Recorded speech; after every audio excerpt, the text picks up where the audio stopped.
show you guys something about transparency. Let's go. Okay, I want to ask you a question now. What's more interesting? What's more interesting? Looking at a pane of glass like this, or looking at the broken shards of glass on the ground? So, Drew pointed this out earlier. He was like, man, someone came through and knocked out all of these windows. There was an interesting story there.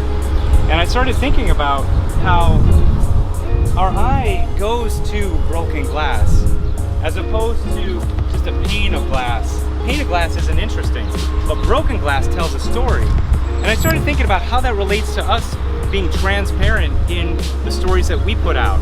You know, a lot of us, we try to, hide behind success or show false success or overly show all the good without the broken glass moments in our lives.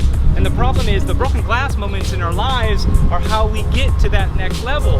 The things that have challenged us, push us forward. And right now, you might not be sharing the broken glass moment in your life because it's hard to bring up again.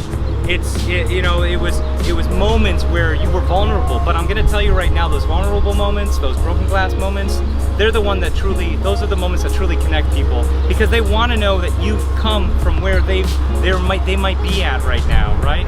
It's relatable, yeah? So think about those, allowing yourself to share those broken glass moments, because trust me when I say this, that there are people out there that have had those same experiences just like you. So think about that, all right? Each one of these pieces of broken glass tells a story, all right? So think about your own broken glass. That's a little nugget for you. Keep the peace.